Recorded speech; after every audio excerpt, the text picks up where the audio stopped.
ধন্যবাদ। আসলে এই যে বৈষম্যটা, এই বৈষম্যটা আমাদের ইন্ডিয়াতে, পাকিস্তানে, মানে থার্ড ওয়ার্ল্ড যেগুলো বলে সেইখানে বেশি। এই বৈষম্যগুলো সবচেয়ে বেশি হচ্ছে এই দেশগুলোতে কিন্তু সিভিক সেন্সের চর্চা করা হয় না। সিভিক সেন্স যে মানুষকে বোঝানো হয় বা ছোটোবেলায় স্কুলে পড়ানো হয় না, যে জাতি বা বর্ণ প্রথা, এটা ইন্ডিয়াতেও কিন্তু প্রকোপ, বাংলাদেশের প্রকোপ, পাকিস্তানের প্রকোপ। ছোটোবেলা থেকে যদি আমাদের স্কুলের পড়াশোনায় এটা অন্তর্ভুক্ত করা যেত যে জাতিগত যে বৈষম্য সেটা একটা অন্যায়, এটা একটা অপরাধ। ছোটোবেলা থেকে বাচ্চাদের 4, 5, 6 বছর বয়স থেকে যদি এই পড়াশোনাগুলো করানো যেত, তাহলে ছোটোবেলা থেকে একটা ধারণা তৈরি হইতো। আমরা জাতি হিসেবে এই যে বৈষম্যের শিকার, যেমন বৈষম্যটা আমাদের দেশে যেমন আছে, তেমনি দেখেন পরিষ্কার পরিচ্ছন্নতার ক্ষেত্রেও কিন্তু আমরা জাতি হিসেবে একটু দ্রুত করে, হ্যাঁ, যেখানে সেখানে আমরা ময়লা আবর্জনা ফেলি। আমরা বাংলাদেশিরা আমরা এই জায়গাটা বুঝি না যে কোথায় ময়লা ফেলতে হবে, কোথায় ময়লা ফেলা যাবে না। সেই রকম একটা যে বর্ণবাদের যে প্রথাটা বা বৈষম্যের যে প্রথাটা, ওইটা ওই নৈতিক শিক্ষা থেকেই চলে আসতেছে। বাবা বলতেছে এই সুইপারের ছেলের সাথে খেলবি না, ফ্যামিলিগতভাবেও আসতেছে। তো আমার এই মেইন পয়েন্টটা হচ্ছে ছোটোবেলা থেকে আমাদের বাংলাদেশে পাঠ্যপুস্তকে এটা অন্তর্ভুক্ত করতে হবে।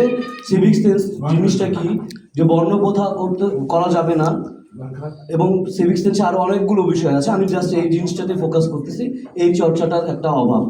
আর দ্বিতীয় যে বিষয়টা হচ্ছে, আমাদের সারা বাংলাদেশে 150 বছর আগে এই বাংলাদেশে, এই অঞ্চলে, আমাদের ভারতবর্ষের বিভিন্ন অঞ্চল থেকে নিয়ে আসা হয়েছিল। তখন এটা সম্পূর্ণটাই পুরো ভারতবর্ষ ছিল।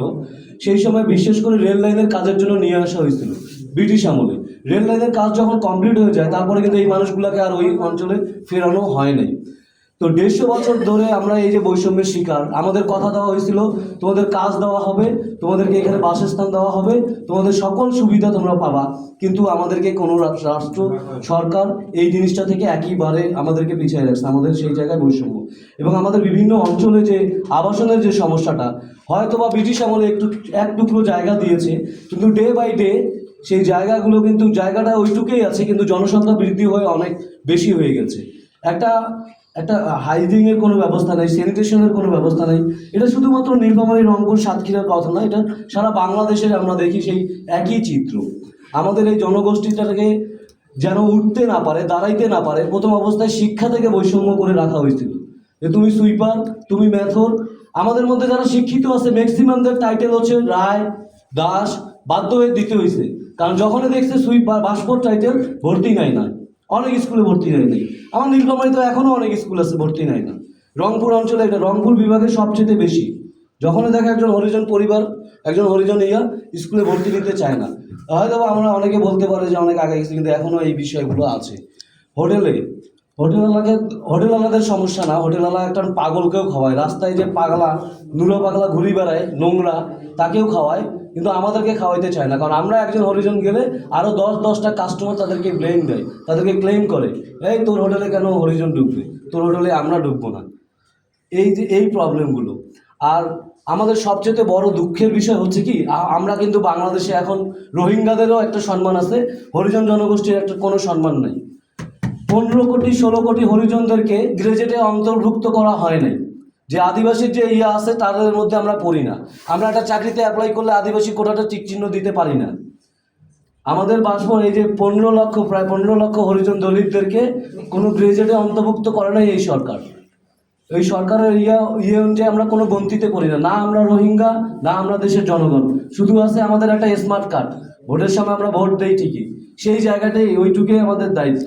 এবং পৌরসভাগুলোতে যে বেতন বৈষম্য, আমাদের চাকরি স্থায়ী হয় না। 10, 15, 20 বছর ধরে কাজ করে, আমাদের কোনো চাকরি স্থায়ী নাই, কারো চাকরি স্থায়ী না, যে কোনো সময় তারা বের করে দিতে পারে।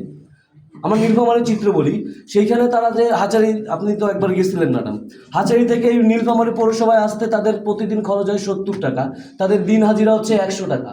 তা যেই মানুষটা 70 টাকা ভাড়াতেই খরচ হয়, 30 টাকা দিন হাজিরায় সে কাজ করে এত বেশি।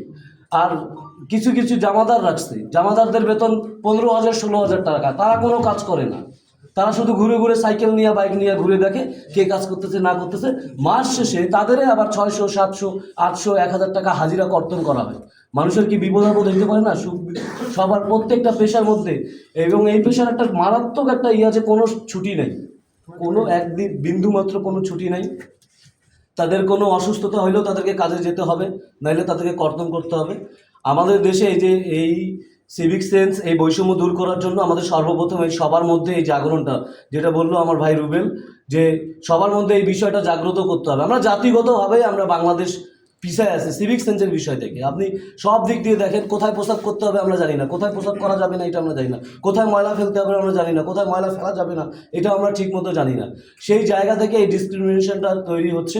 এবং আমাদের আরেকটা কথা আমি বলতে চাই, আপনারা সারা বাংলাদেশে গবেষণা করতেছেন, দেখবেন আমাদের হরিজন সম্প্রদায়ের মধ্যে কিন্তু প্রত্যেকটা ছেলে মেয়ে মাল্টি ট্যালেন্টেড। তারা কিন্তু কালচারাল দিক দিয়ে তাদের অনেক প্রতিভা, তাদের খেলাধুলা বলেন যে কোনো দিক দিয়ে আমাদের ছেলেমেয়েরা অনেক ভালো খেলে। এই যে একজন ফুটবলার, আমাদের গর্বিত ফুটবলার আছে, এই যে আমাদের জাতীয় পর্যায়ের রেফারি দুর্গাবাবু আমার পাশে আছে। এই প্রতিভাগুলো কিন্তু বিকশিত হইতে পারতেছে না পর্যাপ্ত সাপোর্টের অভাবে। আর আমাদের না ভাতে তো জুটে না। আমরা কখন চিন্তা করবো যে আমি একটা রকেট বানাবো বা প্লেন বানাবো? আমার ফ্যামিলিতে একটা ছেলে স্কুলে যাবে, আর বাপ করছে একটা স্কুলে যাওয়া দরকার কি, তুই আগে যা কাজে যা। মাদক আসক্তি দিয়ে আমাদেরকে যেমন দুর্বল করা হয়েছে, ব্রিটিশরা আমাদেরকে মাদক ধরাইছিল এই জন্য যেন আমাদের বাপ মায়েদের মাইন্ডসেটটাকে এমনভাবে তারা বন্দি করে রাখছিল যাতে করে তারা এই মাদকের মধ্যে নিমজ্জিত থাকে, ওরা ডিফাইন কিছু চিন্তা করতে না পারে। আমরা যদি শিক্ষিত হই, আমরা যদি মাদক গ্রহণ না করি, তাহলে এই পরিষ্কার পরিচ্ছন্ন কাজগুলো করবে কি, কার দ্বারা করাবে? সেজন্য আমাদেরকে ওইটা করছে। এখন আমরা আবার যুব সমাজটা যদি মনে করি বাপ দাদার নিয়ম, আমাদের সমাজে একটা প্রচলিত কথাবার্তা আছে অনেক জায়গায়, বাপ দাদার নিয়ম বলে আমরা চালাই যাচ্ছি। আমাদের বাপ দাদারা ধুতি পরিবারে, তো এখন আমরা তো ধুতি পরি না, জিন্স পরি। আমাদের পরিবর্তনের সময় আসছে, কিন্তু আমাদের সবচেয়ে দুঃখের বিষয় রাষ্ট্রের পক্ষ থেকে কোনো সাপোর্ট নেই। এই সব সময় আমাদের এনজিওরাই করে। রাষ্ট্র উচিত আমাদের দিকে তাকানো। এবং সংবিধানেও আছে, ম্যাম এক মিনিট খালি সময় যাচ্ছি, মাননীয় স্পিকার আপনি স্পিকার। সবচেয়ে বড় কষ্টের বিষয় হচ্ছে এই চিন্তাগুলো শুধুমাত্র এনজিওরাই করে, কোনো সরকারের পক্ষ থেকে করে না। সরকার যদি সরকারিভাবে সংবিধানে স্পষ্টভাবে উল্লেখ আছে পিছিয়ে পড়া জনগোষ্ঠীর জন্য সরকার চাইলেই যে কোনো পদক্ষেপ নিতে পারে, কিন্তু সরকারের কোনো সদিচ্ছা আমরা দেখি না। ধন্যবাদ সবাইকে।